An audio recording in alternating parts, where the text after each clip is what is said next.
Good evening, everybody. Welcome to this unique special session, which is organized by the Young Pharmacists Group in collaboration with the Pharmacy Students Association. If you can get my audio, show me with a reaction that you are able to hear me.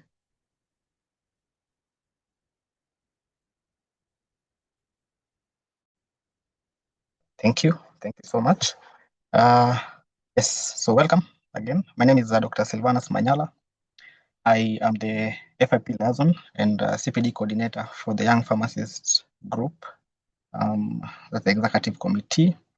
I also double up as a communications associate for the national office of PSK. And I'm pleased to welcome you to this session.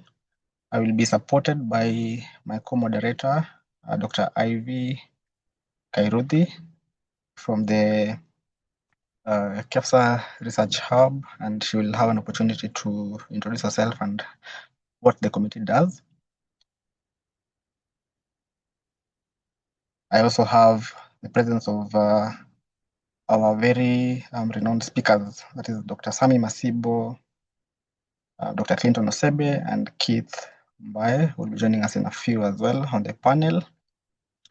Unfortunately, Dr. Nancy Njeru is unable to join us, but she has sent a representative, and we are hoping to confirm his participation progressively.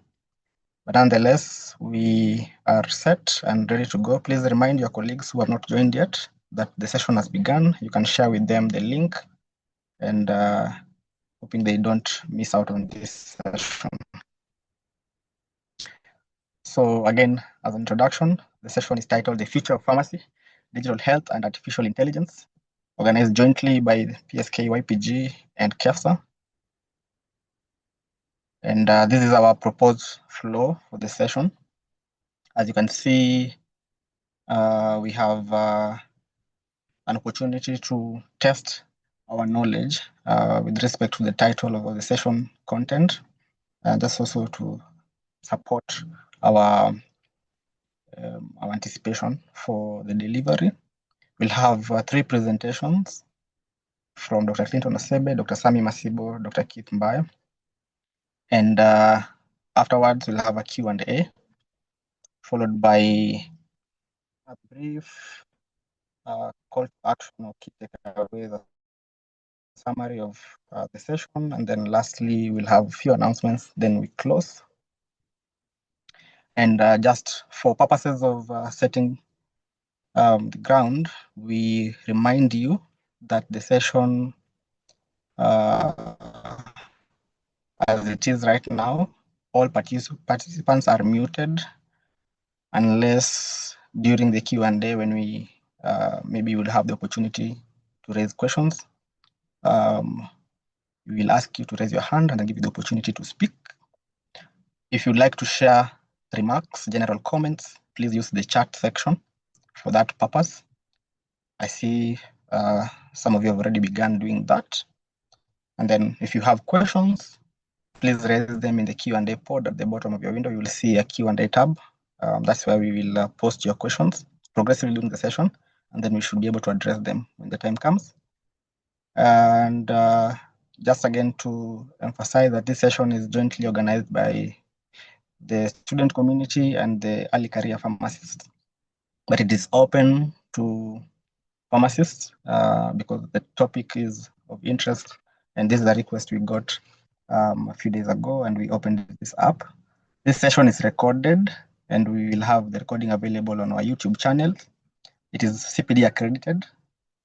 So for pharmacists who require CPD points, we remind you that the event is live on the PPB online service portal. You should subscribe as soon as possible.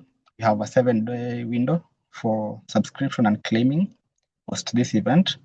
And of importance again is that we have a 75% minimum attendance as a requirement for allocation of the CPD tokens.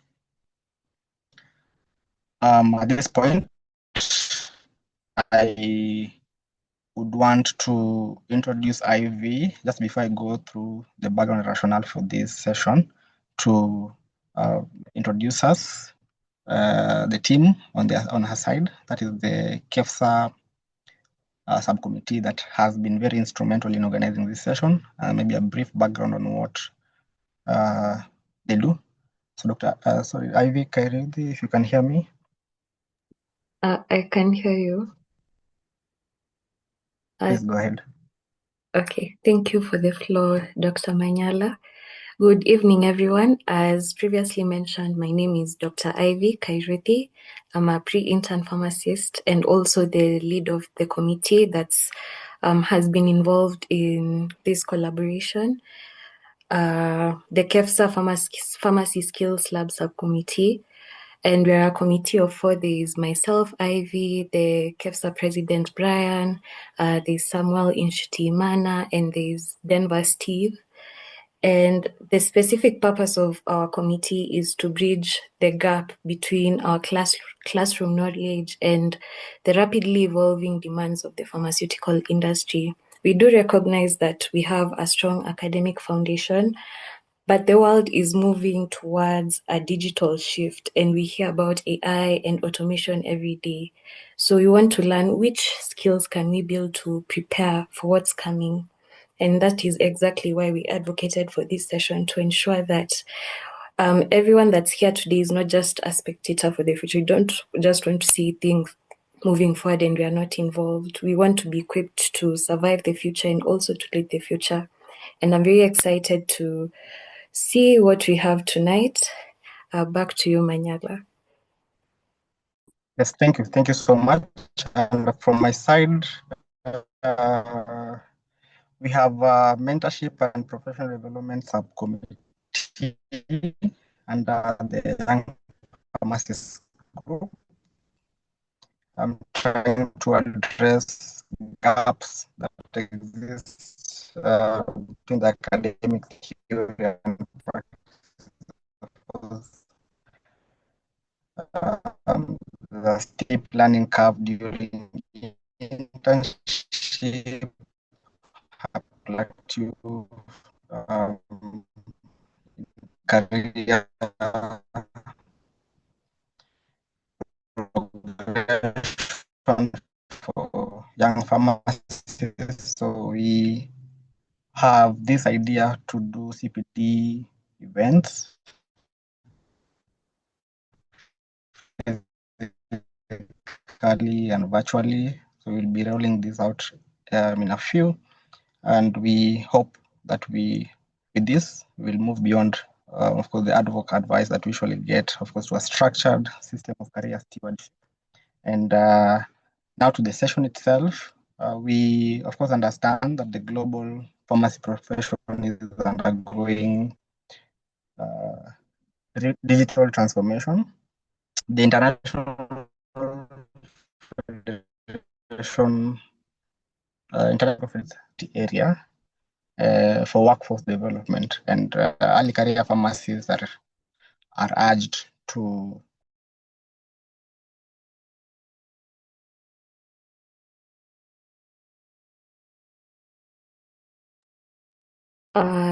Apologies, everyone. It appears that Dr. Manyala is having a technical.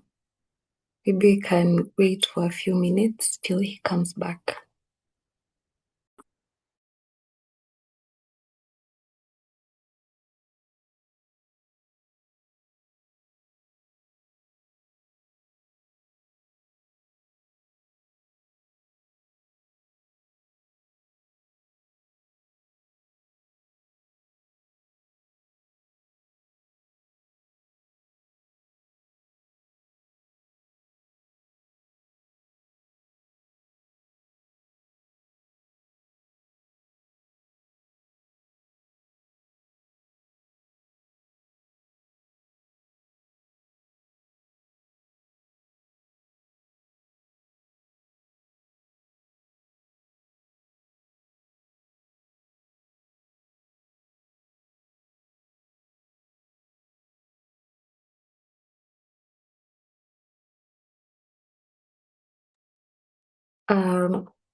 As Dr. Manyala tries to join again, we can move forward with our first activity.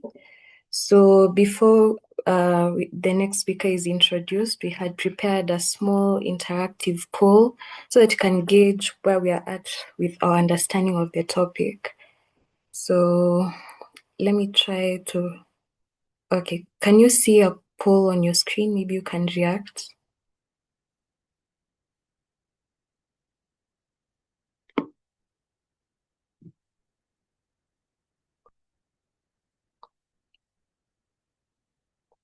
Okay, let me try again.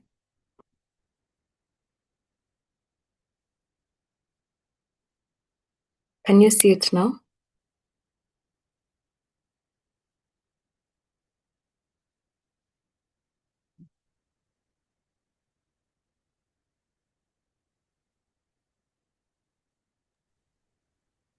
Oh, there's some people.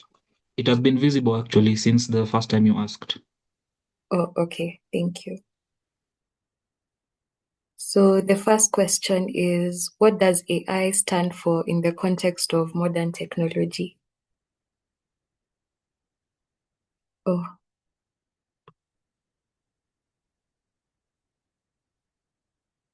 Oh, I'm seeing all 5 questions are here, so maybe we can answer them within like the next 2 to 3 minutes. They're simple, no pressure questions, just to see where we're at, to open our minds to what will be discussed this evening.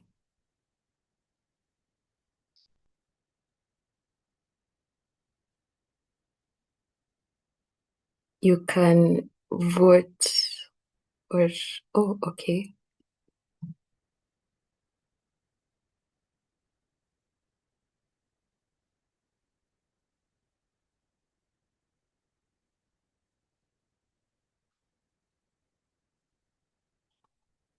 Majority of us are getting the first question correct.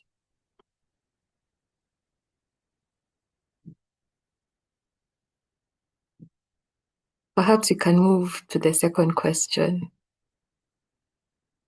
Oh, someone's saying they can't hear me. Okay. Can you hear me now? Maybe you can react. Okay, thank you. It could be the audio because you are loud and clear. Oh, okay. Thank you so much.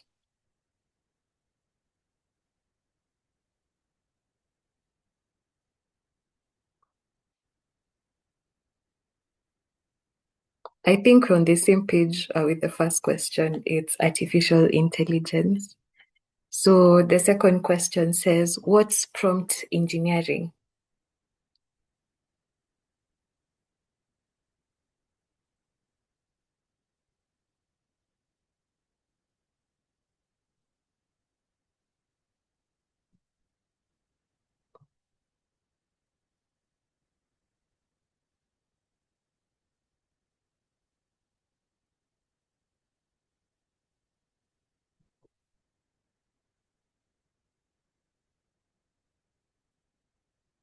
Can you see the second question?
Good evening, everyone. Due to the interest of time and some technical issues, we'll move forward with our first speaker for the evening. Allow me to reshare some slides.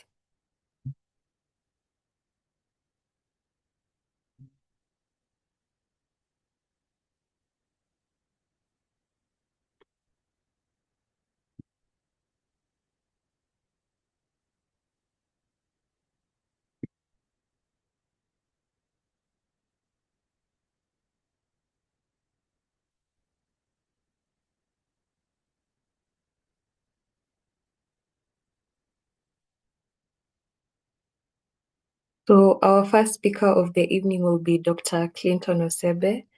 He's a pharmacist and he's the co-founder of Afya Data Kenya. Dr. Clinton, you have the floor.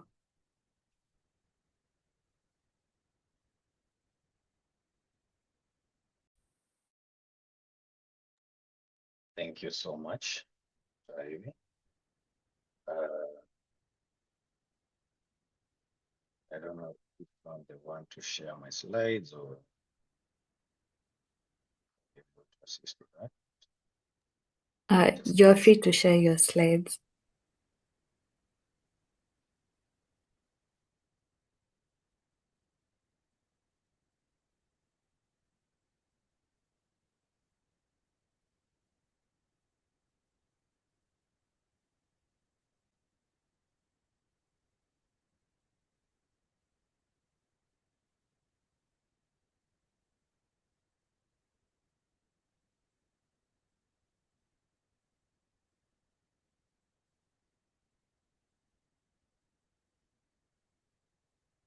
Okay, so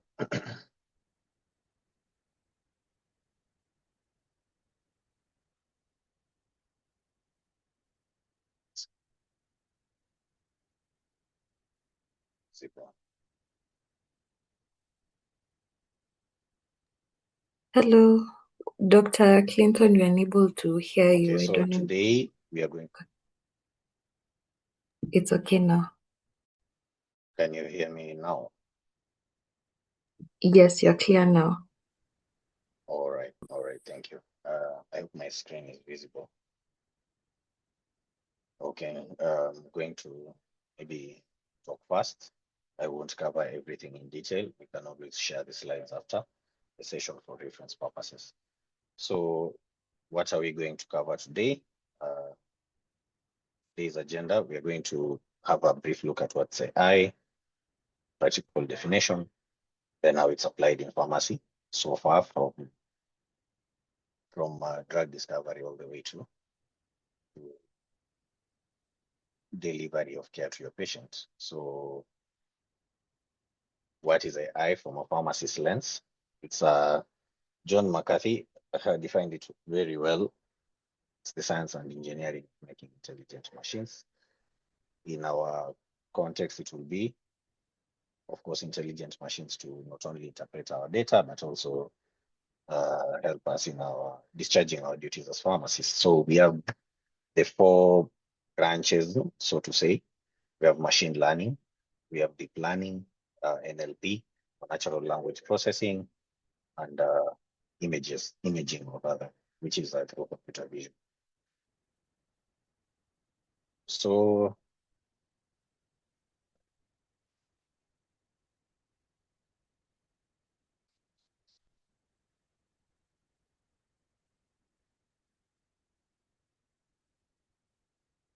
under drug interactions and clinical decision support, how does AI help us?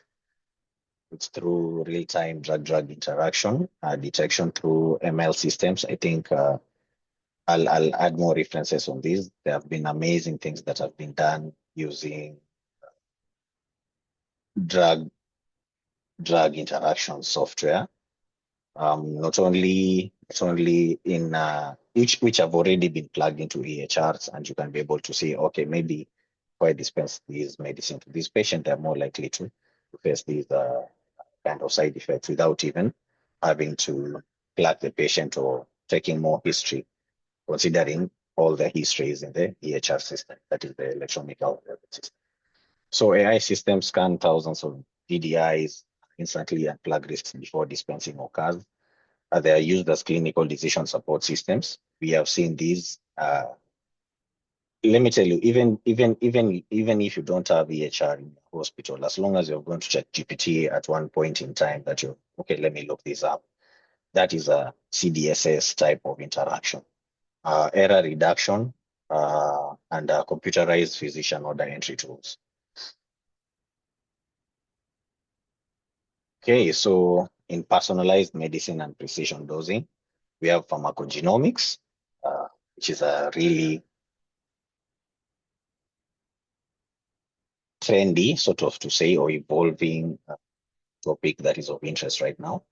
Precision dosing, predictive analytics, and chronic disease management, where AI analyzes genetic profiles, depending on your profile, to predict how you are going to, or your body is going to interact with specific drugs. For example, those that under maybe CYP3A4 system, if you are fast metabolizer or slow metabolizer, AI can help us through having a genomic database. It can help us to be able sort of to tell which population requires which dosing under or at least over the top a bit. And that is where we come to precision dosing. About predictive analytics, it's about not only forecasting disease trajectories, but also even in your day-to-day stock taking and stuff like that, AI can help you in your pharmacy management. It's not only on the clinic patient side. Then we have the chronic disease management. The AI models support proactive care, planning for patients with long-term conditions. There's a anyway. I'll add that comment in the session. So we have also seen robotics and automation for a lot of early career pharmacists who are coming up. I don't think by the time they are hitting maybe 30, we'll still be dispensing really as a pharmacist. So a lot of these are some of the jobs that we say are going to be taken up by where you have robotic dispensing system, inventory and supply chain. Remember, I say this is where AI can also help you during pharmacy. Prescription verification. We are slowly moving away from manual prescriptions to digital prescriptions. Now, in these digital prescriptions, you remember for something like antibiotics, the AWARE classification system, you have reserve antibiotics, which if you put them on high alert or red alert, your AI agent can really come in through to help you on that. Okay, medication adherence and patient education. You have AI chatbots and virtual assistants. Practically, this is what's happening right now in the industry. You can see even other industries like the tech industry has adopted that really well. Customer service, especially, is the one which is using AI chatbots and virtual assistants. But very soon we are going to have a lot of e-pharmacies and or telemedicine adopt AI chatbots and virtual assistants. Wearables and remote monitoring. We have our watches, the steps that we count, 10K steps in a day, 20K steps, whatever your target. That's an example of wearable and remote monitoring. Yeah, we can even monitor your heartbeat, your breathing rate, and so on and so forth.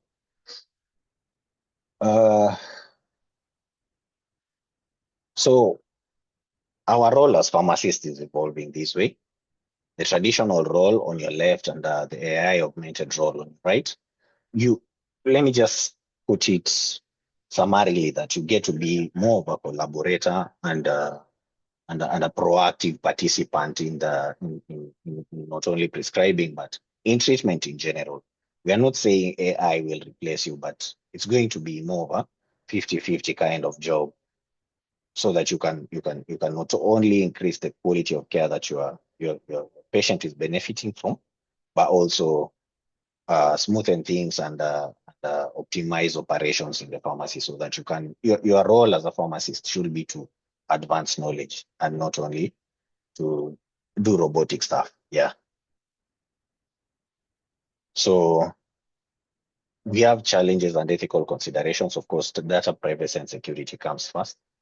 I like quoting that Malibu case about data protection or data leakage, rather.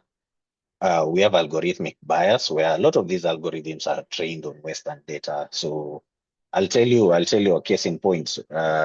Personally, there's some things you try to write on, but we don't have that data. There are some machines you'll try to train, but you don't have that data.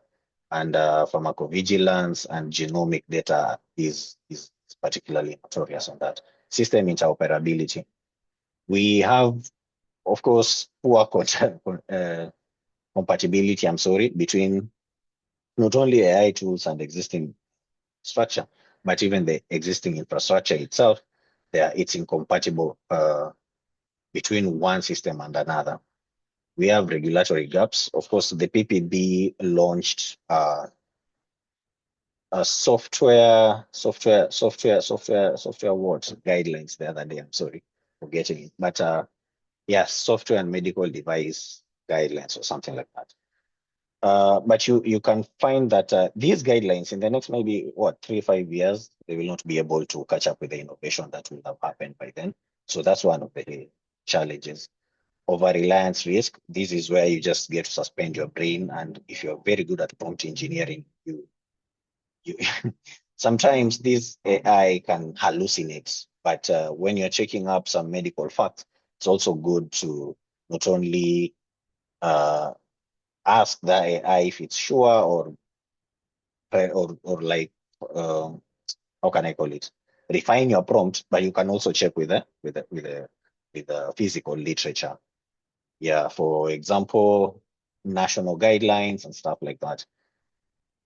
Implementation costs, that goes without saying. Even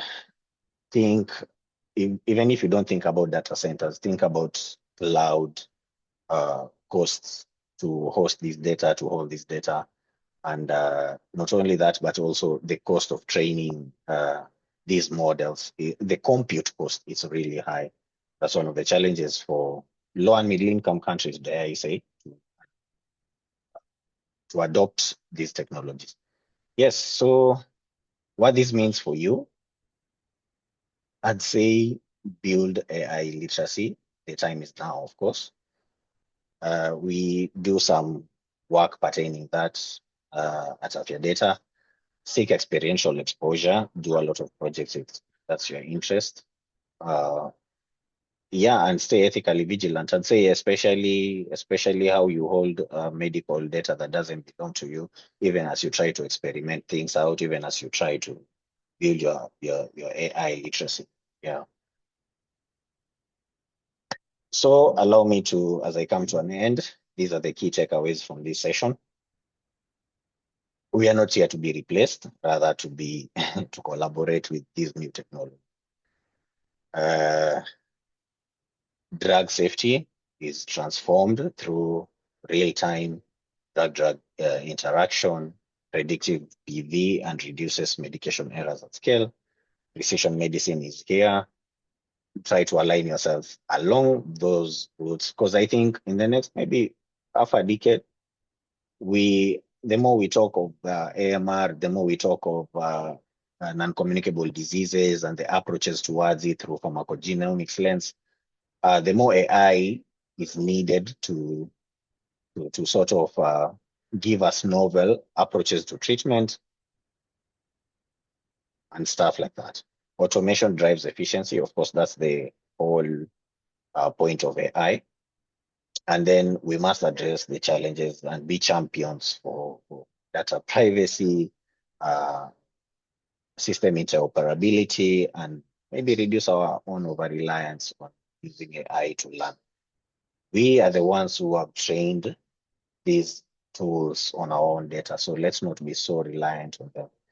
And the bias part, that goes without saying, of course, in the medical world. Even outside AI, there are a lot of instances where your own bias as a human being to begin with, and could influence your decisions. Now, you imagine a machine that's not even as intelligent as you, that has been trained on external data that is not authentic to you. There might be high bias. So those are some of the things to look out for. Otherwise, Thank you so much. I believe I'll take questions maybe, I don't know if it's now to the session, but I begin.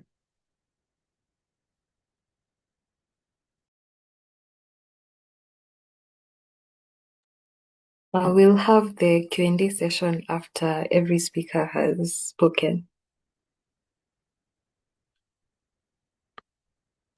Okay, and then in that case, thank you very much. You're welcome, and thank you very much, Dr. Clinton, for the very wonderful presentation. For most of us, I'm sure it was quite comforting to hear that we'll not be replaced by AI, but it's very important to learn how we can use it.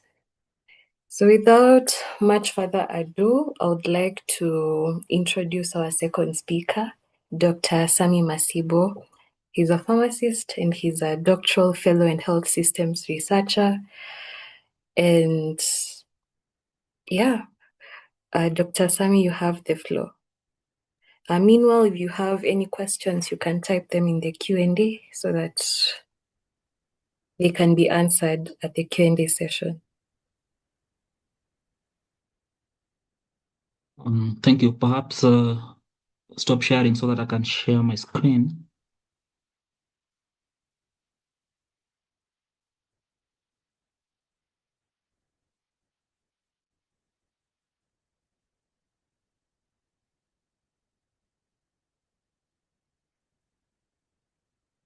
I hope my screen is visible.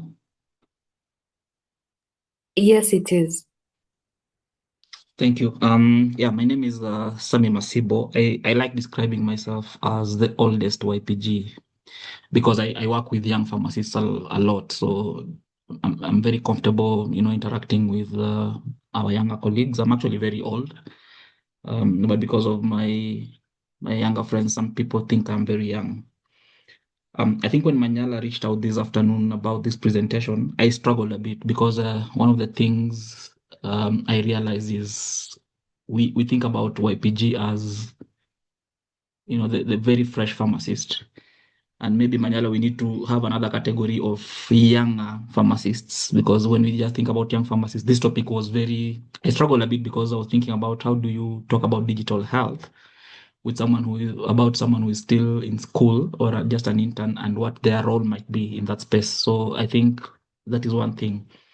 The second thing is, and I think Clinton has already talked about it in a bit, is it's very difficult to talk about digital health theoretically because that space keeps on changing. It's a very rapidly evolving field. So whatever we say today, tomorrow might not hold.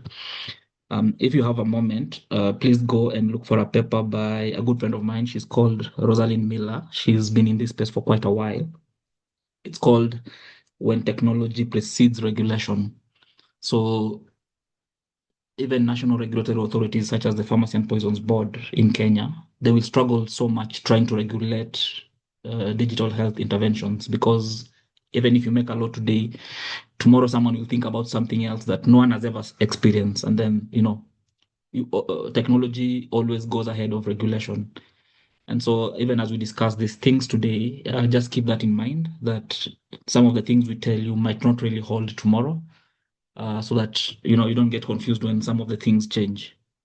But why does it matter, especially to people who are younger, people who are looking to get into digital health? It's one of those very fast growing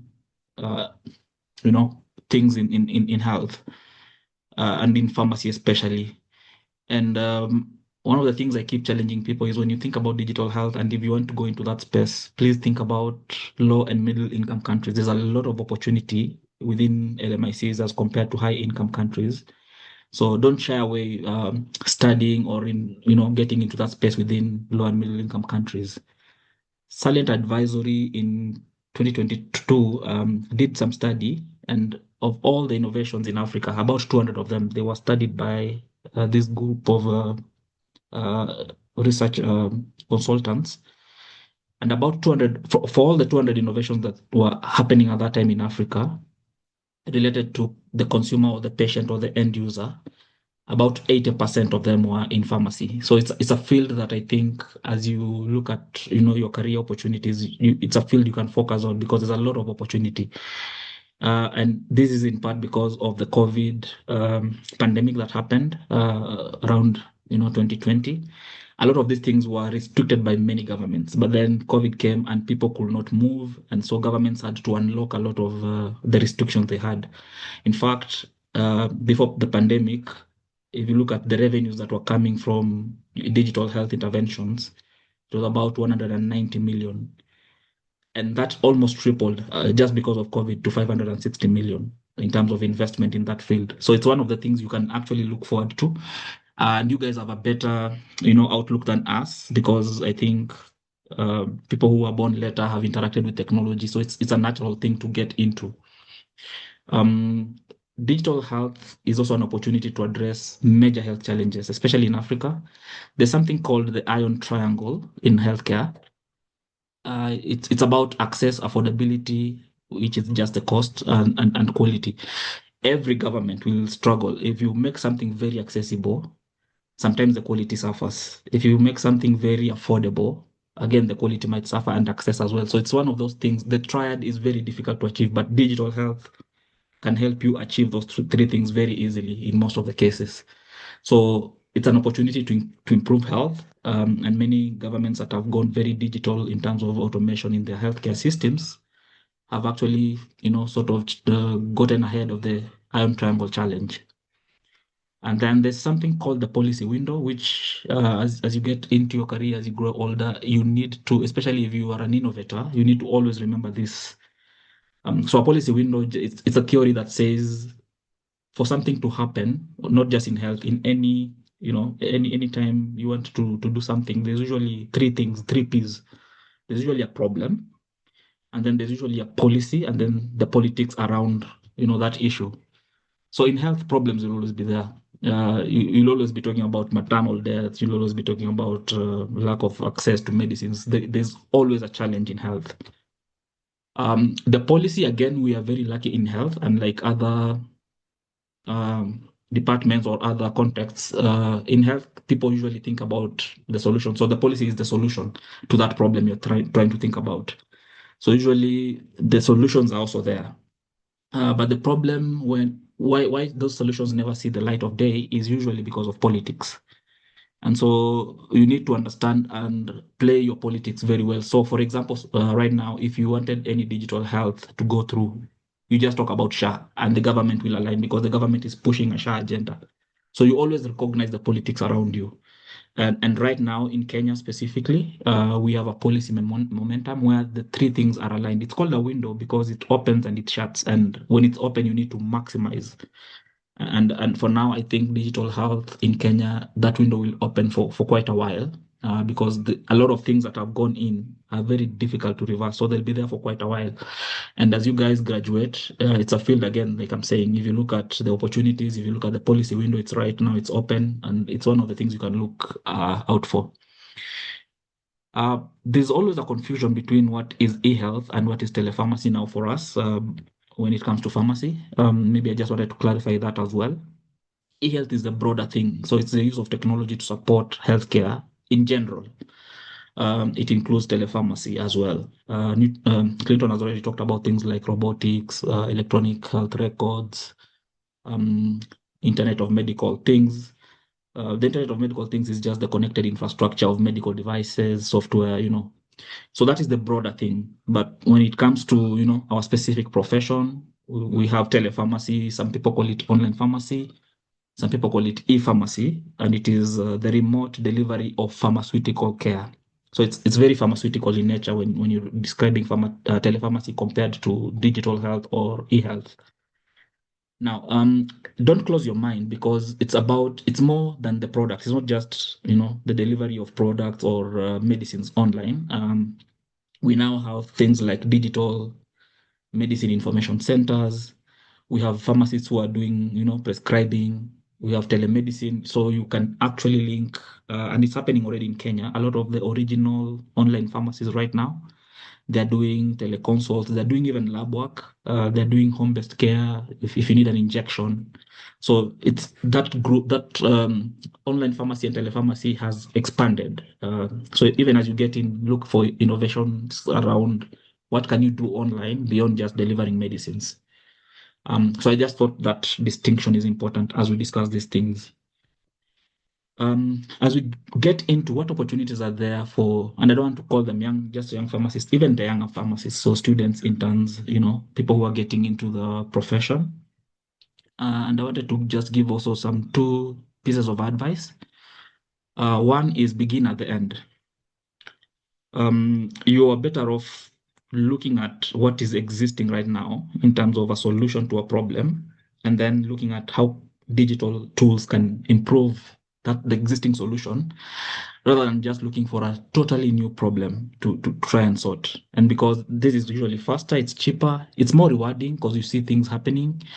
And there's also potential for mass uptake. People will easily identify with a solution that has just changed in the way it's delivered than a totally new solution.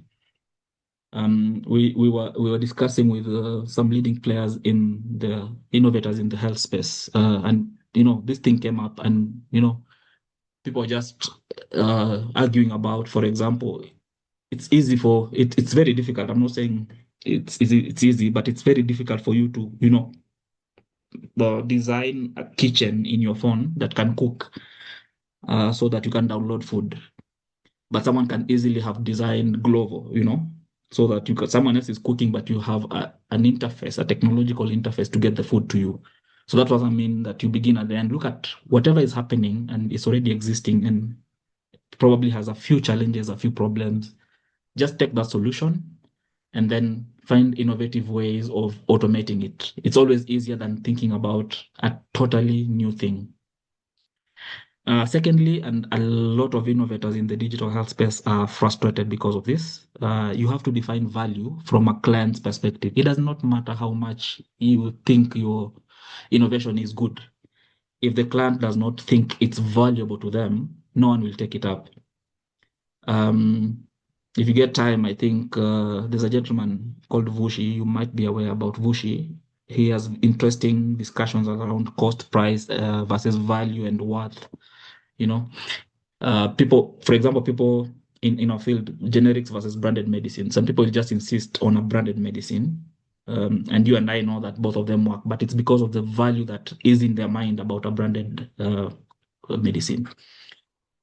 People will, if you want to wear shoes, for instance, it's just about protecting your feet. But some people will want, and they will insist on wearing Nike, for example. So what is the difference between Nike and just an unbranded clothing? So that's what you need to figure out. If you ever go into innovation, if you ever go into digital health interventions, you need to always remember the definitions about cost versus value and worth in the consumer's perspective. Then try to be simple, and timing is everything. Most of you, I don't know whether you guys have ever heard about Google Wave. It's one of the things that Google was trying to do, combining email, chat, document collaboration, and they invested a lot of money, and it never really happened because it was very complicated. So again, if you ever go into innovations and digital health in terms of the innovation product themselves, always remember to try and be simple. If you get time, go and read about Quilby. It's a more recent one, I think 1.7 billion, and it never peaked at all. Then the timing is everything. Many of you might not be aware, but the first digital camera was made by Kodak. Kodak is, for those of you who are older, used to be, we used to take photos and then you take a film to the studio and wait months for it to be processed. And, Kodak was the king when it came to pictures, and, that process used to take months. But they made the first digital camera, and because that would have killed their film industry, they did not act on it. They actually hid the technology from the world. And then people came up and, other people thought about it and developed digital cameras, even including putting them in the phones. And that is how Kodak actually died. And yet they were the first people to make it. So the timing, I always tell people, when you have an idea in your mind, 100% guaranteed there's someone else in the world who has a similar idea in their minds. And most of the time, the difference is who acts first. Nokia is the one which made the first smartphone in 1996, but it died because it never really acted on that idea properly. You know the story about Netflix and Blockbuster, when Blockbuster was the in thing. So for those of you who are old, we used to rent movies, and it used to take so you go and buy and you return the actual movie. It was like a CD you rent and then you return it. And there's a time Netflix went to Blockbuster when they were just young, and they offered Blockbuster a deal. They wanted 50 million USD, and the CEO of Blockbuster laughed it off and refused. And you see, when Netflix now grew, Blockbuster had to die. So always, as you think about digital health and as you think about these innovations, remember, try to be as simple as possible and get your timing correctly. But in terms of the opportunities themselves, I've tried to split these into domains. And the first domain where I think we can make a lot of difference is in clinical and service delivery. This is usually, I think, in my opinion, the easiest to get into, because you are just looking at what is existing currently and then how do I improve it. So things like pharmaceutical care. I've just talked about online pharmacies. Someone just thought, how do I deliver? There's a problem of access to medicines, especially in the rural areas. How do I still deliver to them and still make a margin and still, fulfill that gap? It's an existing gap. We have Zipline in Kisumu, which is delivering medicines through drones and blood products as well. So just people sitting and looking at the existing infrastructure and where can I intervene through a digital health intervention. MTM, medication therapy management, those of you who are familiar with it, is just, some sort of drug information, giving your clients, especially those who are on so many drugs because they are on multiple chronic conditions, just, looking at their medicines and giving them the best times to take their medicines, which medicines should be dropped, which ones should be suspended, etc., etc. As we speak, I've not seen any digital drug information center, and it's a service I'm sure that many people would, invest to just get. Someone could be thinking about that as we speak. Pharmacovigilance. One of the biggest problems in Kenya, for example, is we don't have people reporting about poor quality products, about adverse reactions. So the national system does not have enough data. And Clinton is here. He has done something about it, and something very innovative, because one of the things we know is when it comes to e-commerce, when it comes to online pharmacy, consumers are very good at complaining, the reviews online. We are very good at giving reviews. So what Clinton did is he developed a tool that can just go into these online pharmacies, get the reviews, submit them in form of a report to, the National Pharmacy Poisons Board, which is still pharmacovigilance. And I was challenging Clinton on this, that it can actually be commercialized, and it's something that someone has thought about, and it's a very innovative product. So again, let us always remember that we can get a lot of innovations going through just existing problems and existing solutions. You don't have to reinvent the wheel. You just maybe just need to change the engine. And then, of course, there's also the digital health innovations themselves, so the products themselves, and the tools around digital health. Things like applications. There's a gentleman called Pratap. He was at Strathmore, but right now I think he's in UCL in London. One of the problems that was in existence in Kenya is if you're starting a new facility and you want to automate your records, it's very easy because you are seeing the first patient electronically. But there was a big problem for facilities that had operated, let's say, for 10 years, and now they have they want to introduce electronic medical records. What happens with all the manual records that were there before? I remember participating in one of those challenges because I was part of the team that developed KenyaEMR. It was being used in Kenya for managing HIV services. And the biggest problem in most of the facilities we went to is there's so much workload. A facility has been existing for 30 years. And all that data is not in the system, yet you need the system to have all the data for it to work. So what Pratap did is he developed paper EMR. You can go and look at it after some time. And what it does is basically just you take a photo with your phone. You don't need internet. You just take a photo, and then it converts the information in that photo into a digital version that then directly feeds into KenyaEMR. So instead of people typing all those records, people just take photos and upload them. So it solves the problem of legacy data. How do you get legacy data into the system? Many people, as KenyaEMR at that time, we were paying data entry clerks 50 shillings per file. And yet, this could be done in seconds by someone just using a phone, or maximum a day for that facility. We also have a problem when we come to online pharmacies, for example, prescription screening and verification. I think Clinton already talked about it. Things like how do you, identify drug-drug interactions. We have people already thinking about that and developing tools that when you upload your prescription, it's able to screen, and verify and tell you, I'm seeing some drugs that might be interacting. Can you please confirm this? So there are so many things that I think in terms of the product, we can look at. Number 6 is very interesting because this is the first time I got into digital health. I've just told you about the story about KenyaEMR. So when KenyaEMR was getting into our facility, one of the things I just took it upon myself is to test the system. So I would give it things like, give it a weight of 1,000 kgs and see whether it accepts that, because there's no human will be 1,000 kgs, try to test on whether if there's a something like pregnancy test on, if it's a male client, can you actually select that he's pregnant? And I developed a very big report on some of the things I felt were wrong in the system. And because of that, I was given the first digital health job by iTech, who were the ones who were developing KenyaEMR. And I got to get into the digital health work.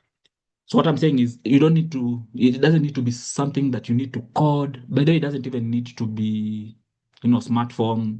There are people who are now thinking about how equity thinks. How do I enable someone who is in the rural areas to order for medicines from an online pharmacy if they don't have a smartphone? It can just be a call, it can just be USSD. So think around you, allow your mind to think basic things, because the solution to a very big problem might be very basic. And that is the beauty of digital health. Like, you don't have to be very, very complicated and sophisticated.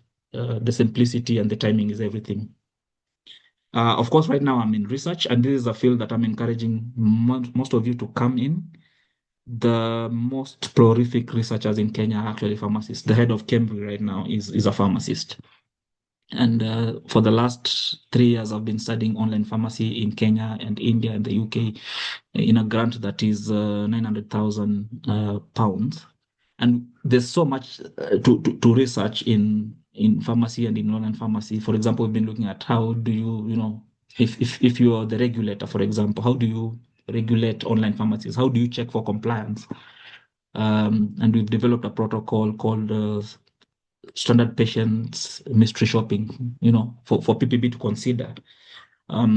Things like big data research and predictive analytics, So there's so much in terms of research, and I feel like pharmacists, we are growing strong in that field, and I'm encouraging people to get in. It's one of those areas that is easier to get in if you're a pharmacist. I don't know whether it's our training, but pharmacists generally flourish more in that space.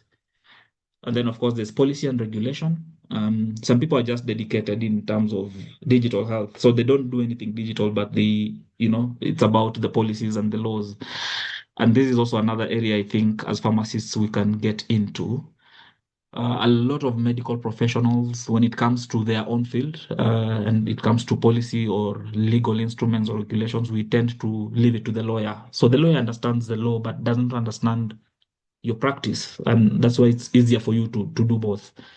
Right now, for example, we are doing a review of the internet pharmacy guidelines in Kenya. And when I was called to that meeting, and we discussed for a long time on whether we need a lawyer or not, and I was telling them, we are the pharmacists, we know, we can do a very good job, and then the lawyers can now test whether it's violating any other law. And I can tell you for a fact that as pharmacists, about 10 of us, we've just developed a very nice instrument that will be going out very soon. I've talked about compliance audits. I have 2 young pharmacists that we were working on the project. They have developed a tool for reviewing online pharmacies. They have already landed, I think, 3 jobs so far, and every review is about 400,000. So there's a lot of space. These are very young people who, I mean, graduated just the other day, but because we've worked with them and they understand that process, they're commercializing it. And you don't even need to be a very, very established pharmacist to do some of these things. Of course, entrepreneurship, startups like Clayton is doing a lot in terms of Afya data, started off as data analytics. Now they're doing much, much more. There are people who are doing electronic medical record softwares, point of sale softwares. I've seen social media. One of the arguments we are having with PPB is online pharmacy right now is not just websites. People are selling products through WhatsApp and TikTok. Instead of shutting them down, can we make regulations to enable people to do that, because it's a reality, and you cannot police everything forever. So there's a lot of opportunities even in terms of entrepreneurship, telepharmacy. One of the other things we have been discussing is logistics. So we have very good laws in terms of when a drug is leaving a factory to the pharmacy. We even have guidelines for that. But now from the pharmacy, if someone is ordering and it's going to them, to their doorstep, that movement is everybody's doing their own thing. That people will just give someone to put in the pocket and go in a matatu. Some people will put in a bus, some people will put them on a motorcycle, and that needs to be regulated. And very soon, I can assure you that the person who tries to figure that out and runs ahead and tries to figure on how can I, generate some logistics company around delivery of medicines, not to another business, but to the end user, they're going to reap big. So let's also think about that. The problems that we have and what are the simplest solutions to them. So what skills do you need? I think, of course, pharmacy skills, if you're going to be in the pharmaceutical field, which every one of you will have when you're leaving school.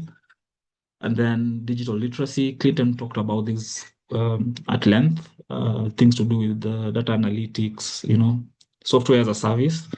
We are moving away from people downloading apps.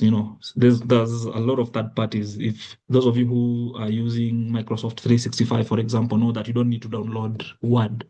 You just need to pay a subscription, and you have access to Word. So things like that, interoperability, the people who are in that space, just looking at how different softwares communicate with each other. But most importantly, and what we need to learn, because this is very difficult to know, is the strategic skills. When you're thinking about these things, think about systems thinking. Systems, I don't mean, the machines or what. I just mean if you're having an idea, how does it interact with players outside health? For example, the problem of malnutrition. I keep saying the health system will get a malnourished child and, give them the nutrition and, take them through. Someone is admitted even for a month, just getting them back to their feet. And then we release that child to the community where they still hunger, they still the same things that they had. And we see them after a month and we keep wondering why does this baby come back to us? Because it's not really a health issue. It has to do with the Ministry of Agriculture. It has to do with the Ministry of Water, Irrigation, Industrialization, GMO, better crop varieties. So if you really think about that problem, it's not really a health problem. And that is one of the things that I think as we get into, digital health, always remember that you're not just solving a problem. It could be a health issue, representing as a health issue, but it is affected by so many other things. So that's what I mean by system thinking. And then regulatory awareness. Remember, at the beginning we said these things change every day, and as they change, also the regulator will be trying to change the regulations. So always try to keep up. And then co-creation and co-financing. I am also with another firm called Hector in Turkana, and we were having a discussion. So there's a problem of vaccine, logistics. So there's a company that has come up with a very innovative solution where they're having fridges that are mobile and they can send signals about whether the vaccines are okay or not, and so someone can act on them. But when we're discussing about scaling, one of the things that was coming up is that the private sector will purchased. And then for the public sector, we will look for an NGO or a donor. Remember, even as you get into, digital health, the biggest spender in healthcare is government.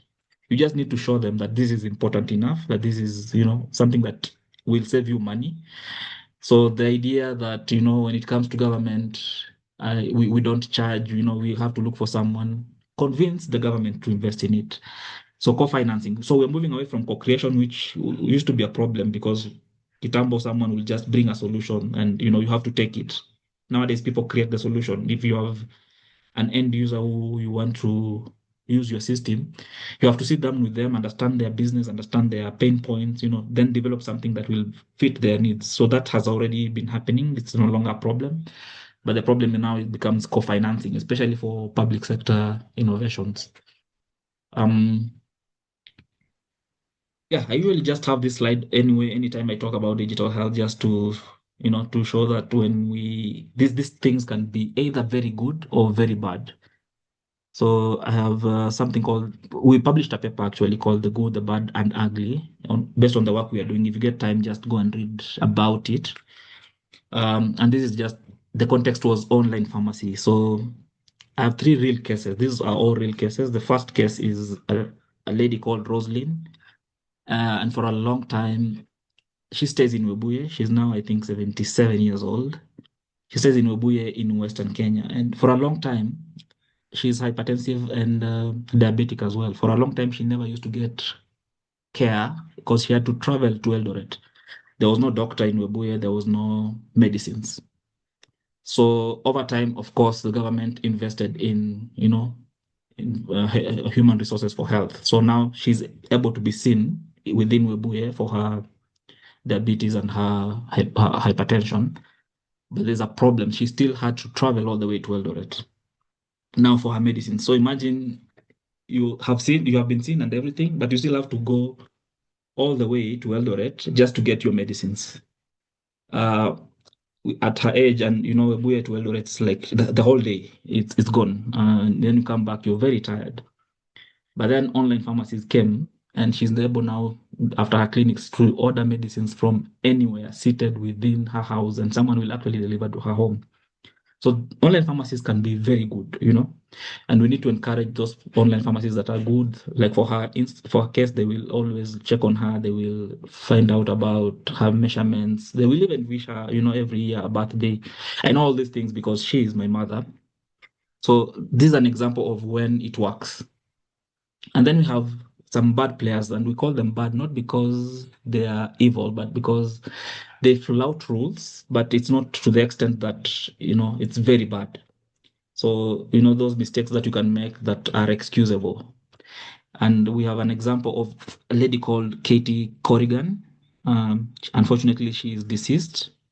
So Katie, at the time of her death, she was 38 years old. She was a resident of Cornwall in England. She had a neck pain that the doctor gave her codeine, and then she became addicted to the codeine.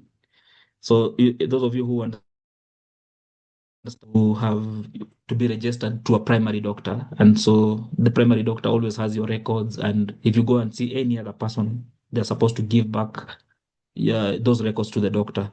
So when she developed codeine addiction, the primary doctor stopped that medicine. But because she was already addicted, she was still looking for it. And the easiest way she could get it is the online pharmacy. So she used to go to the online pharmacies. She used to go to other private doctors, get up the prescription, and go to the online pharmacies. Now, the online pharmacies ideally should have informed the primary doctor, because if they did, it would be discovered that she was actually addicted. But most of them did not. And she ended up at some point overdosing on the cocaine. So that's how she lost her life. So it just shows that sometimes you can skip a small rule. You've not done anything wrong because you had a valid prescription, you serviced it correctly. But you skipped a rule that, could have saved this patient's life. So in this case, just reporting to the GP that your patient has come with a prescription that's not from you and it has codeine and we've dispensed it. That should have been enough for the GP to warn these online pharmacies. Of course, then we have the what we call the ugly online pharmacies. So these are real cases, but the name is not real because I got this in a publication. So I just call him Deepak Manish. But the case is actually real. At the time of death, he's also dead. At the time of his death, he was 24 years. This is a case in India. And this gentleman wanted to kill himself. So he went and did a lot of research on what medicines can I take to end my life. And so upon his research, he was able to order so many medicines from online pharmacies by, drafting his own prescription. So he was forging prescriptions and then supplying them to online pharmacies, and all of them were just supplying the medicines. In fact, when he died, he had 3 boxes. One was labeled suicide pills, another one was labeled anti-vomiting. I think he already knew that he would vomit, so he needed to control that. And then there was a third unmarked box. So he had a lot of medicines in his house. And then in his suicide note, he indicated that he had consumed up to 2 grams of phenytoin and 25 grams of pentobarbital. This is a published case. If you want to have more information, it's the author is Bodwell et al. It's in the Medical Legal Journal. But it just shows that, the same technology now being abused. And, you need to be very careful when you're the custodians of this technology to have safeguards against such things. Yeah, I think that should be the end. Thank you very much for listening to me.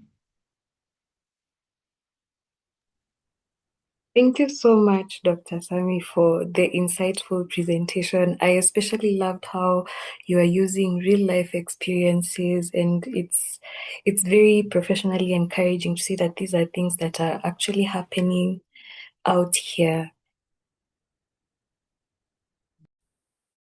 So we're going to move forward with our next speaker. Allow me to share my screen.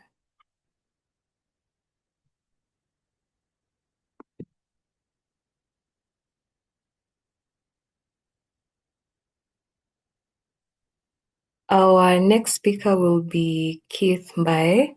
He's a BPharm student from the University of Nairobi, and he's a health AI researcher and a data engineer from Kala.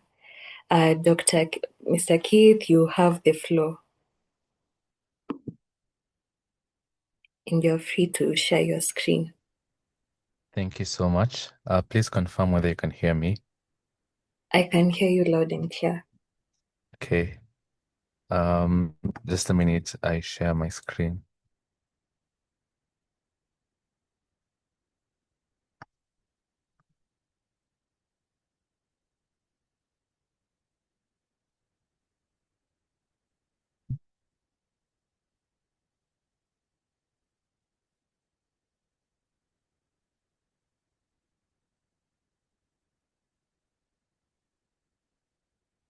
Please confirm you can see my screen. I can see it. Okay. Okay, so I'm going to be brief. I've learned a lot and much much of what could give context to my presentation has been said. I really enjoyed the previous presentation. My name is Keith Mbai. I'm a health AI researcher at Kala, and I'm a data engineering fellow. I used to be a data engineering fellow, but now I'm a data engineer full-time at Kala. I'm also a BPharm student at the University of Nairobi. Maybe just to give context to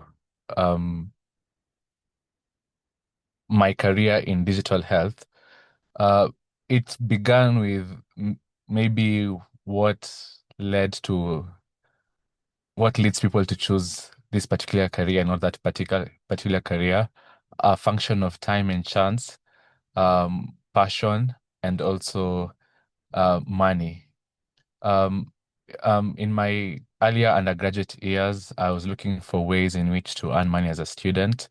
I came across YouTube videos about data analysis. I previously did computer in high school, so it wasn't so new to me. I grew in learning a bit of languages like Python, SQL, and I applied to my job in Kala, and they took a chance with me.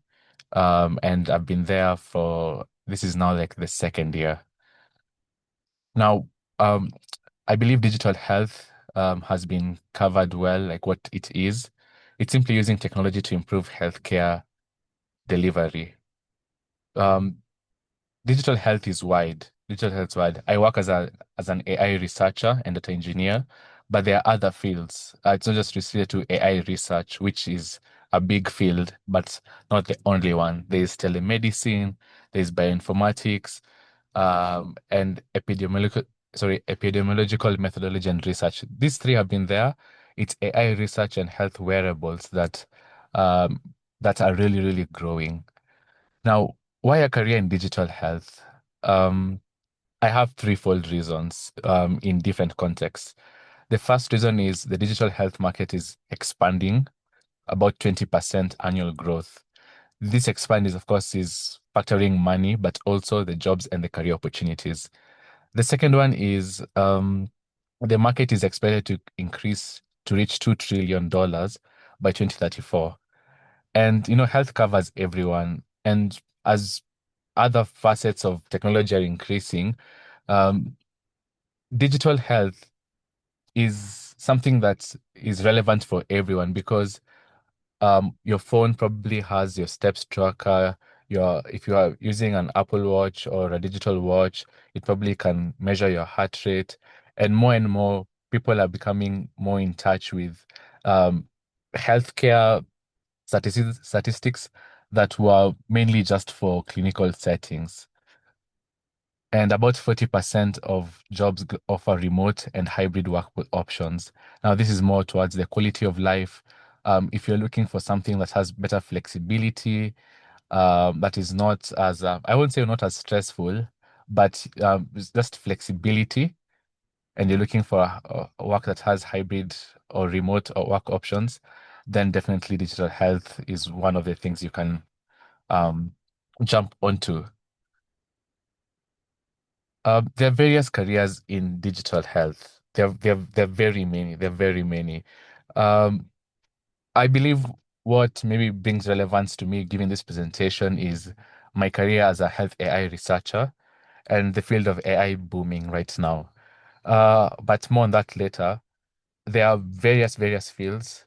Um, there's health tech ethics, because there's going to be there like just last month, or sorry, on February, the AI bill was being tabled in Parliament, and we had a roundtable hosted at Kala looking at the proposed bill, at whether it is suitable for our context, whether there are some offices which are overlapping, and you'll find that the AI commissioner proposed is also overlapping with the data protection commissioner.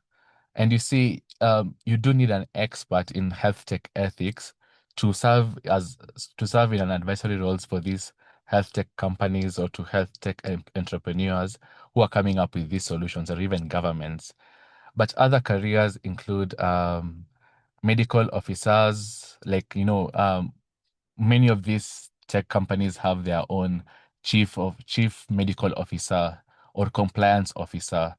You'll have health information specialists, you have clinical or health data analysis or scientists, you have even cybersecurity specialists in healthcare. You have digital health entrepreneurs, you have product managers. At Kala, my immediate boss, who's the health tech lead, is a medical doctor. Now, these are careers, and digital health looks lucrative. But what puts a pharmacist in a better position? What made Carla, so quote unquote, gamble with me and give me that data engineering fellowship compared to somebody who maybe had a degree in computer science or had maybe more certificates than me? And I've narrowed them to about five points. First of all, there's credibility and trustworthiness from a professional. Um, People are more inclined, just from like on a human level, not even on a statistical level, people are more inclined to listen to a healthcare expert on issues health. Your voice carries a greater credibility and trustworthiness. You'll also find that, even as the previous presentation was saying, um, co-building leads to better systems. Co-building does lead to better systems with subject matter experts. So because, clinical scenarios are better simulated, I can give the context to what is happening in a hospital. So if a really good developer, a really good engineer wants to build a system, and they're going to build it from what they found in hospital X and from their own experience.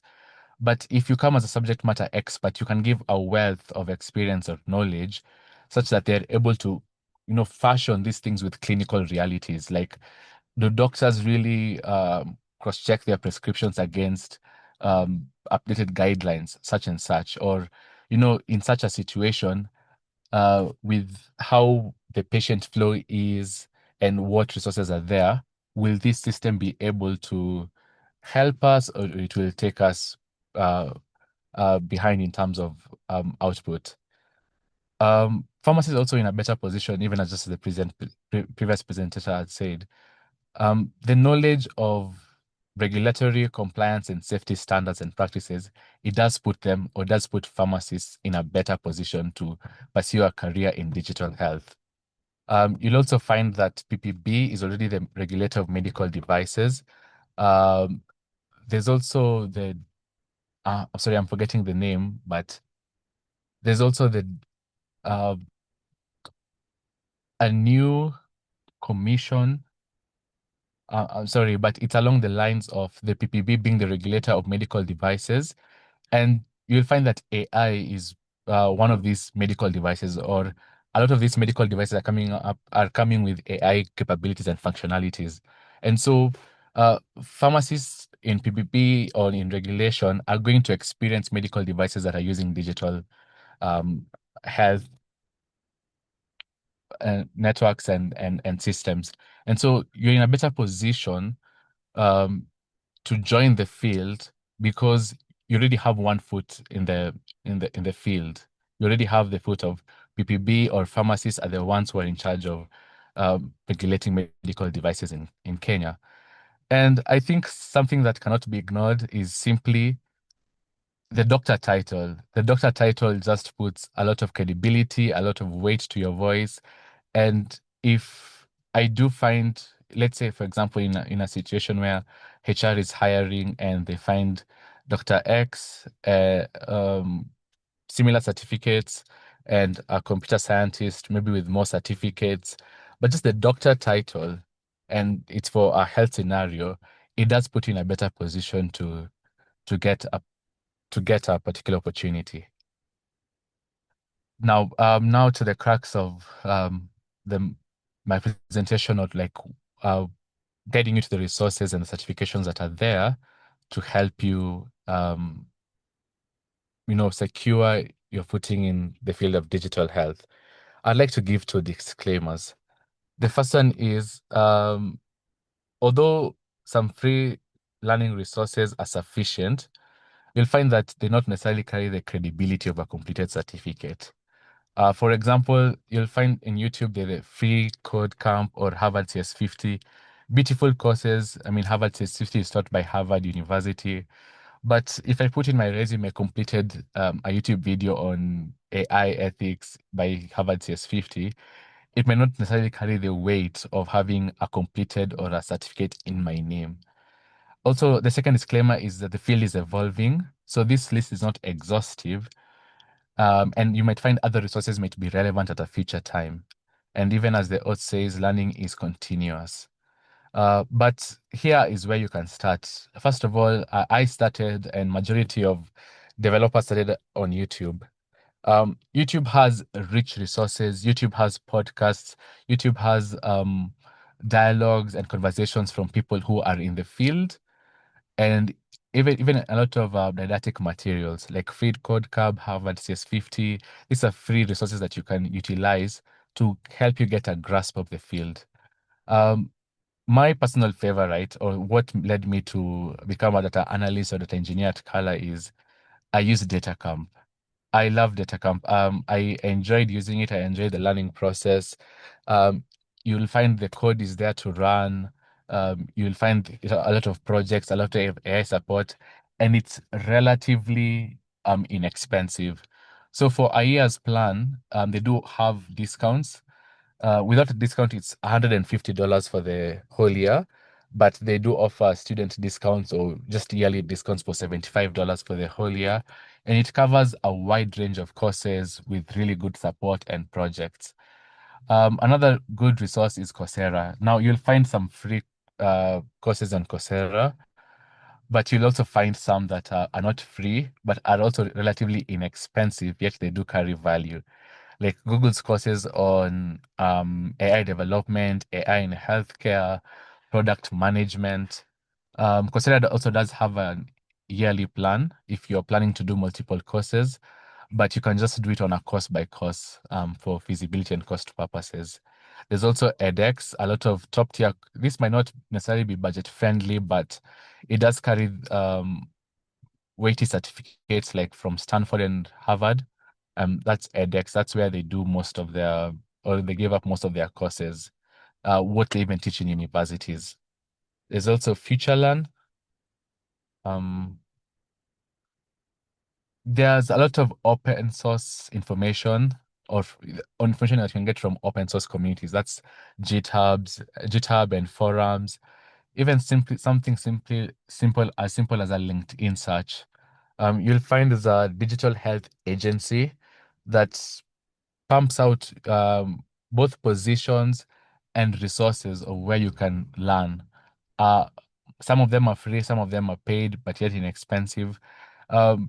There's a clear need for pharmacists or clinicians or sector professionals to get into digital health to help advise and carry these solutions. Because even in scaling, you just don't bring a solution and impose it upon the professionals. Use this or use this EHR system, use this AI solution.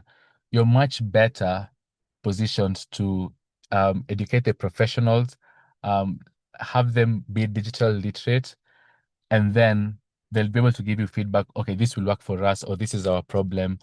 And if you have a system that does this, it will readily scale. So there's actually demand for people in the field to join this. Microsoft and IBM do have their plans or do have their courses. IBM, you can find them on Coursera. Microsoft, you can find them on its own independent site. Microsoft, IBM, and Google, they offer courses with high credibility. So if someone sees Google certificate on this or Microsoft certificate on this or IBM certificate on this, it does improve your credibility and your CV. Now, it's worth noting that some career paths might require a master's or PhD, especially careers or fields to do with tech diplomacy or research for large institutions or even advisory positions. They tend to want persons who have done master's or PhD.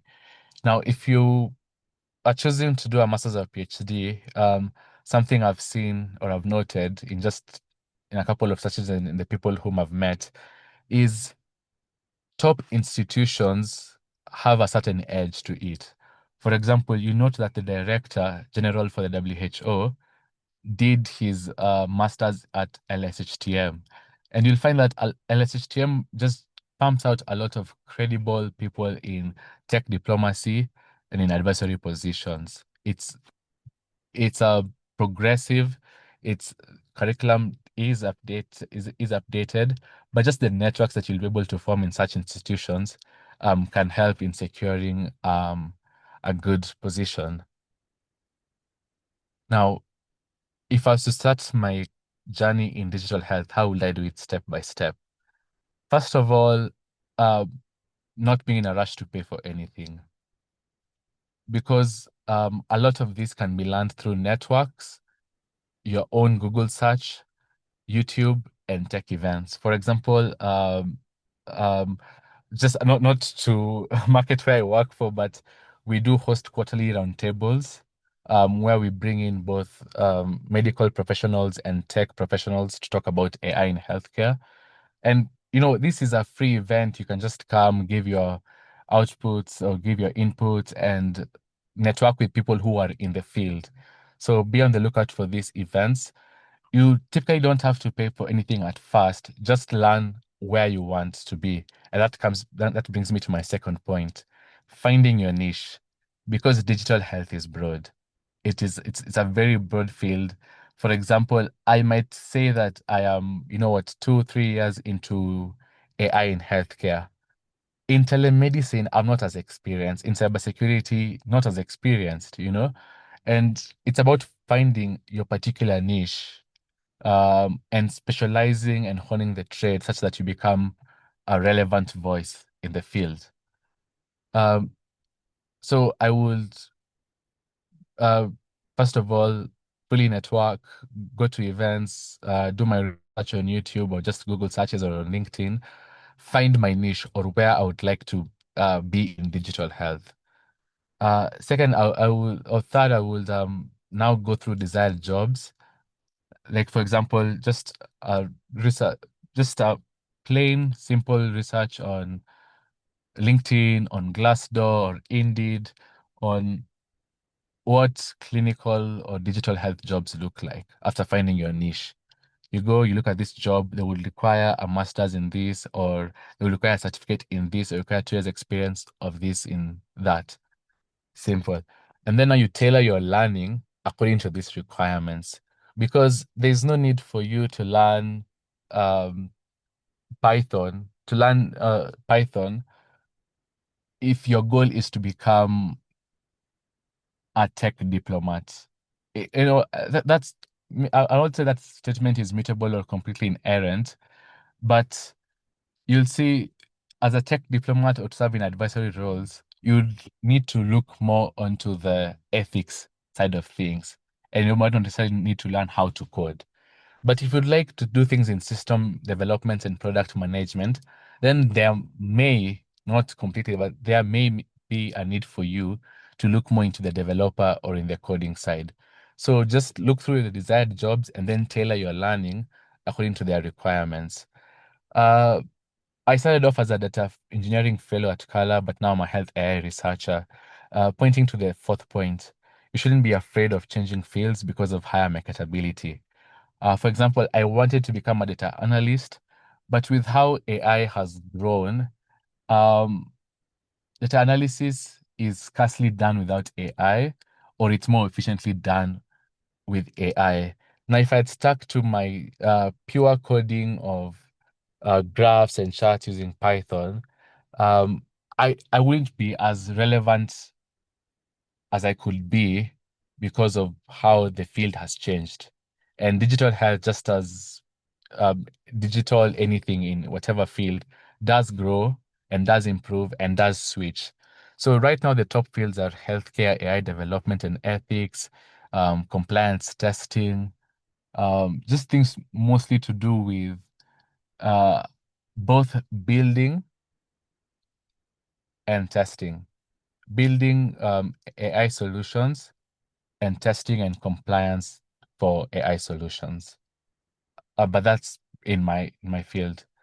Um, Something that also helped as I was applying for my position is I upselled my expertise on the health side. Now that's the advantage that you do have over anybody who applies who's not a health professional. You can upsell your expertise as a clinician, as a pharmacist, understanding bioinformatics and all that in your CV, and that should be upfront. Second to, of course, or which will come primary, and then second to that, of course, is your skills in development or management or ethics, because you're coming in as a subject matter expert on one hand, and also as a digital health expert on the other hand. Also, I would adopt a continuous learning mentality or a continuous learner mentality because the field, as I've said, is very fluid. It does shift. Um, People keep on saying that the AI bubble will pop anytime soon. But again, you'll find that even as people are looking for donor-funded money, it's as if you put my solution is AI powered, it does gain credibility. Now, I'm not saying that you just hop onto the AI train uh, and throwing caution to the wind. What I'm simply saying is a continuous learner mentality is better than staying rigid on this is how things are, and I want to do things this way, even when the field and the market is changing. Now, what opportunities can you explore? For example, now I do work in a tech firm. You can explore startups, or you can even start your own. The Digital Health Agency does keep on giving positions or alerting of new positions that are there across various agencies and companies. Hospitals are like the role of a clinical AI tester or clinical AI overseer is growing. Maybe not so much in the Kenyan market, but you could see like AI compliance lead in various hospitals, and that role will eventually, trickle down to the country as systems and diagnostic tools are increasingly becoming AI powered. So you need somebody to be monitoring this. NGOs, the WHO, like these are institutions which consistently and continuously pump out research and paper and advisory documents on healthcare. And digital health is a big part of healthcare, and they do need subject matter experts to be writing these papers or doing the research. There's also government roles, still along the lines of ethics. There's also advisory roles, and something that's really big is consultancy, because a lot of companies outside of Kenya or organizations outside of Kenya are looking for a clinician to test or to sort of run their program or to test their solution with clinical realities here in Kenya.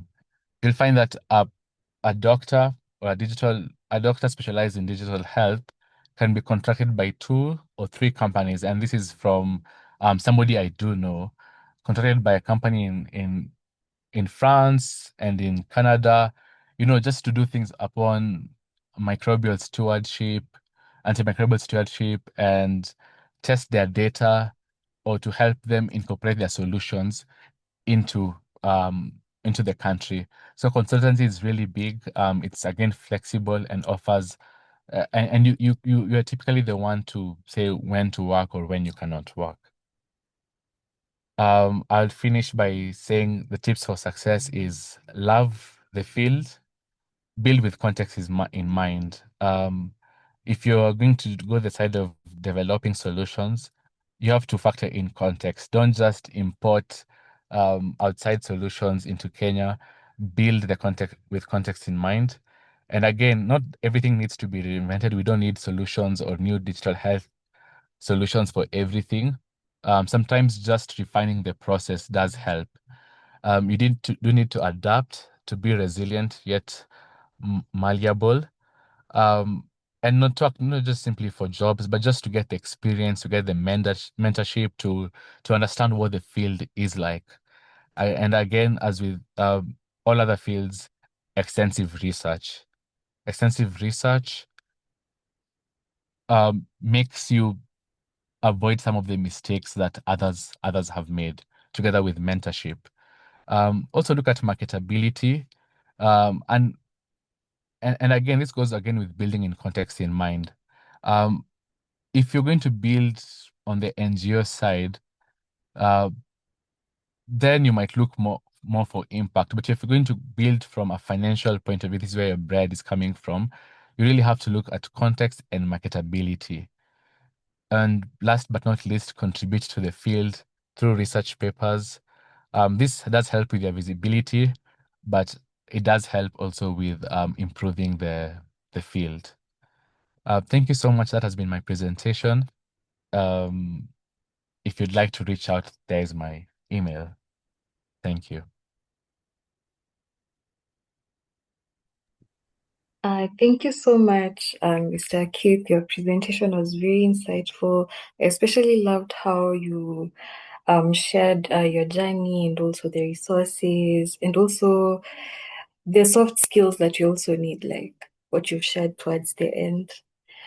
I'll give the floor to Samuel to take us through the Q&A session. Thank you so much, Ivy. The first question I would like to give time to Dr. Sami to respond to. Is there a way in online purchase that a patient can't purchase same drugs in different places, especially DDA drugs? Thank you. So first of all, according to Kenyan regulations, you cannot sell DDA drugs online. You're not supposed to sell DDA drugs online. So we don't expect that to happen. But to answer your question, in case it's any other drug, for instance, it's one of the problems that, maybe one of us can think about. So prescription misuse is a problem, even in Kenya. We've done a lot of research around that. We already talked about people forging prescriptions. Now, there's another category of prescription abuse where you use the same prescription in multiple online pharmacies. And it's one of the things that we are struggling with in Kenya. We are still looking at how to regulate that. It's very difficult. So the regulations have tried to cure that, but the manner of the way they have been defined is very difficult. So there's one provision that says when you're supplying medicines as the online pharmacy, you must ensure within 7 days you get back the original prescription. So that is already in regulation, but is it practical that someone in Nairobi has supplied someone in Mombasa, that you actually ensure that the physical prescription that was uploaded it gets back to you? So it's there in regulation, but our recommendation to the Pharmacy and Poison Board has been that it is not practical. So it's one thing to have regulation, but it's another thing to have practical regulations that are feasible. The other thing is the regulations also have in them that when you're servicing a prescription online, you must ensure that it is from an authorized prescriber. Again, the practicality bit, how do you know who are these authorized prescribers when you have not given the online pharmacies a database? So that's another thing. And then let us also not forget that online pharmacies are about the internet. That means I can actually get things from outside Kenya and I can supply things outside Kenya. How do you regulate that? So the answer to that again is maybe let us think about it. Maybe the solution will come from you. Remember what I was telling you guys about just thinking about the basics. And the good thing about digital health and technology generally is the power is in your hands. So if someone else cannot think or maybe is unable to process that solution, nothing stops you from, for example, thinking about it and then saying this is the way we can solve it. So I think the short answer is that has not been resolved. Whatever we have in terms of solutions are not practical, are not feasible. And it's happening not just in Kenya, but globally, it's a problem that everybody is struggling with. A lot of the fake medicines that get into the US and the UK, for instance, are not from those countries. They have tightened their rules, but people will still supply, online pharmacies will still supply from India, from other jurisdictions and still supply clients within those countries. So it's a problem that everybody is grappling with, and maybe, we don't know, maybe you're the one to finally solve it. Thank you. Thank you so much, Dr. Sami. And the question to Dr. Clinton, what courses could one take to enhance their skills in AI? Okay. That's a broad question, but allow me to take it in 3 ways, or 2 ways rather. One, it depends with what you want to achieve with your learning outcome. We have seen what Keith has presented here. AI is broad, especially AI in health. It's very broad. Do you want to venture into compliance, ethics, and stuff like that? Or do you want to venture into building stuff? Do you want to Now into building, you can either take data engineering courses, software engineering courses, or if it's building machine learning models, in this case, you have to take a few courses, or at least know the principles behind software engineering, then add it with your domain knowledge. Like Keith also said again, context matters. You cannot just build any app and ship it. Say, okay, you guys just use this because maybe you've seen it work in the West or work in context matters.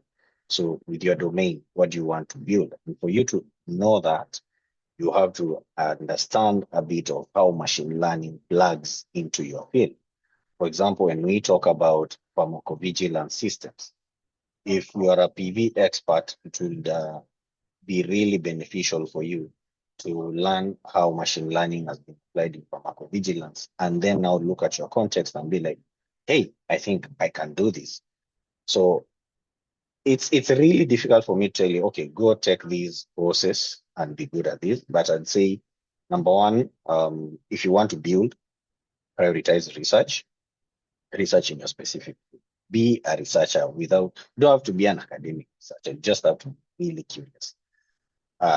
Then know a bit of foundational knowledge on machine learning. Coursera offers a lot of these.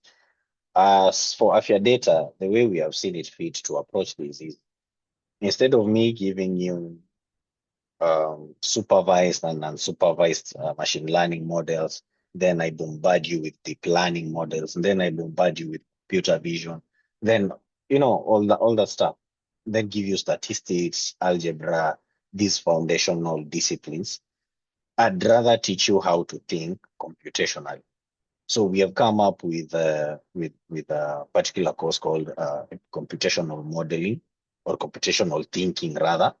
Under these, you have all sorts of disciplines. Now you can look at computational pharmacovigilance, computational epidemiology. You saw one of the fast rising careers in digital health technology. Yeah, so if you want to be an AI engineer and just build stuff, I've mistakenly answered the wrong question in the chats or in the messages, but one of the YouTube channels I've recommended is AI engineer, or AI engineer, something like that, and another lady called Marina Weiss.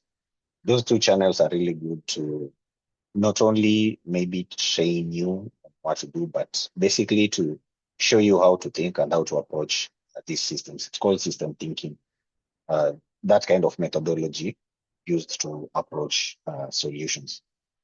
I think I don't want to be too wordy, but that's it. Mostly prioritize your domain knowledge.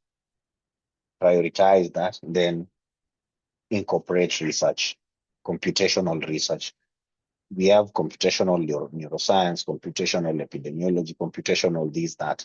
That is what people are doing nowadays. In that you don't have to go through 4 years of computer science.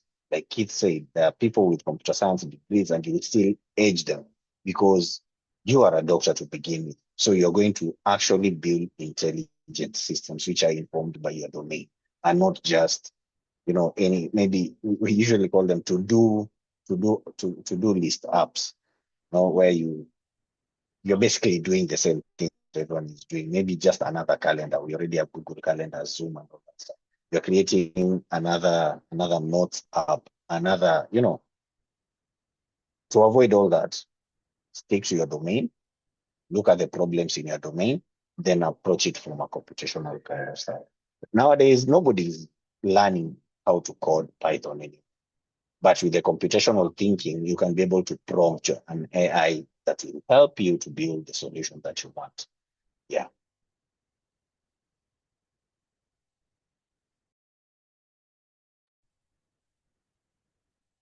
Thank you so much, Doc. I would now like to invite Ivy to take over the next remarks.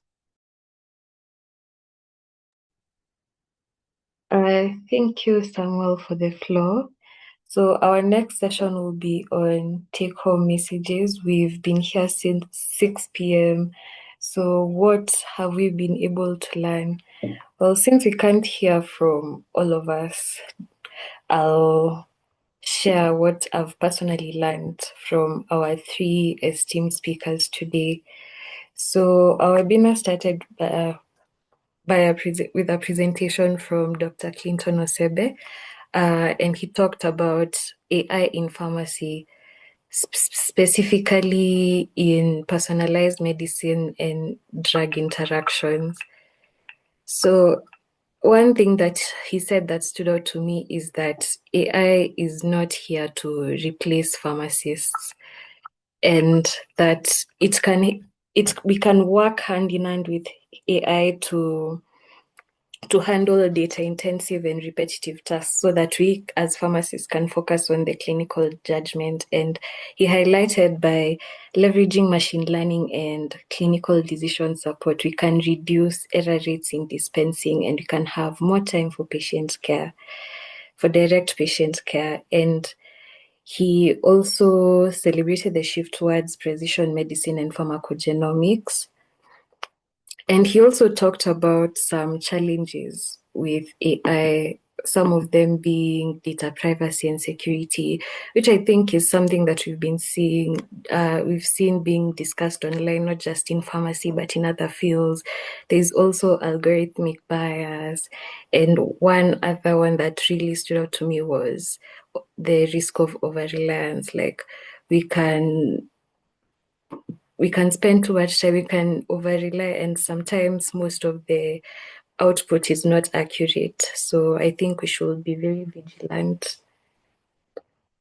Our second presenter was Dr. Sami Masibo, and he first started by talking about telepharmacy and e-commerce. And he also said that digital health has been identified as a tool to address Africa's iron triangle of access, affordability, and quality. And he also highlighted various opportunities that we can tap into as students and young professionals, like there's research, there's policy, there's clinical service delivery, and there's entrepreneurship. And his most practical advice for all of us was to begin at the end, meaning that we should focus on finding faster, cheaper digital solutions for existing problems rather than trying to invent entirely new ones. Our final speaker was Mr. Keith Mbaye, where he basically gave us like a career roadmap. He talked about how, as pharmacists, our title gives us credibility and makes us the ideal subject matter experts to build the next generation of health systems. And his key message to me was that we can adopt a continuous learner mentality, and we should not be afraid to pivot into tech to increase your marketability. I think this final point spoke to me personally, because it's something that I've been thinking about, like, should I just stay in pharmacy? Can I do both of them? Should I pivot? So those are the points that stood out to me. Maybe you can also share what might have stood out to you in the chat. But for now, I'll hand the floor back to Dr. Manyala.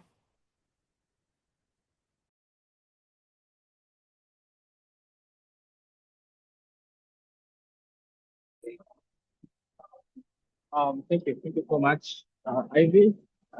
And Sam, I want to take this opportunity to appreciate all the speakers who have been present for this session, delivering quite insightful pieces of advice on what we are looking at in terms of the future of pharmacy. I also want to maybe I will share the screen just to highlight one or two things that I want us to take note of being that part of the closing section announcement. We have some events that are coming that we invite you to anticipate and participate in. One, for example, next week, we have a webinar on Monday. This is specifically for the boy child.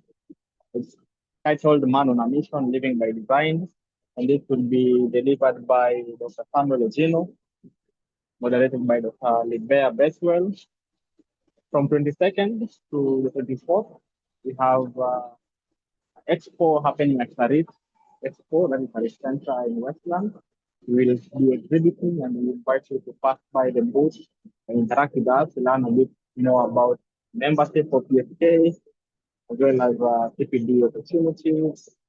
We have the PSK conference registration ongoing, and we are currently in the regular phase, ending 30th of April. We invite you to check the rate out and register before we move to the late bird, which is now more expensive. And of course, we also accepting abstracts for the conference. The new timeline has been revised. So the deadline for submission would be the 11th, sorry, that would be the end of the month. And then we have notice of acceptance coming later on the 11th of May. We will have a last webinar on 23rd of April, this is next week, on research methods, just to show you what a winning abstract looks like and finalizing on the preparation for the abstracts. And then lastly, we have the African Pharmaceutical Symposia, which is a regional conference for students of pharmacy and recent graduates in Africa. It's taking place in Kigali, Rwanda, and we are asked to check up the opportunity. The registration has been extended to June 13th, if I'm not wrong.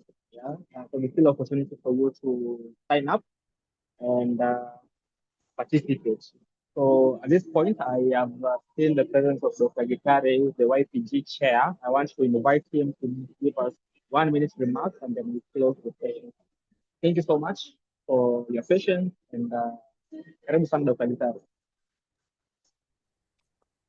Thank you, Dr. Manyala. And thank you everyone for creating time to join the webinar. I'm sure you've all heard from the amazing panel, Dr. Masibo, our honorary treasurer, and Dr. Clinton Musebe, who's the chair of the Innovation Technical and Digital Health Technical Working Group. I'm sure we have all been inspired, and we're going to learn, implement what we have learned today. As for me, I missed quite a chunk of the webinar, but I'm sure once Manyala publishes it on the PSK website, I'll catch up on it. And on the events that Dr. Manyala has mentioned, we have a networking event that's coming up in the next 2 weeks. There's a PSK conference, and there are a couple of webinars. Want to retaliate what you said, please purpose to attend and network. As for the work, if you want to meet me personally, I'm sure that one I'm sure I'll be attending. So come join us, come we network and see how you can pitch ideas on how we can secure the future for the young pharmacists and the early career professionals. And with that, I want to return the floor to Dr. Manyala. And good night and enjoy the rest of your weekend. Thank you.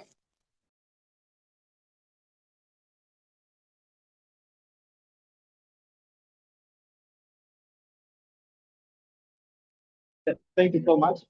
Back to you, Dr. Ivy. I have nothing more to add, so I'll just close the webinar. Thank you so much, everyone, for attending, and I wish you a wonderful weekend ahead.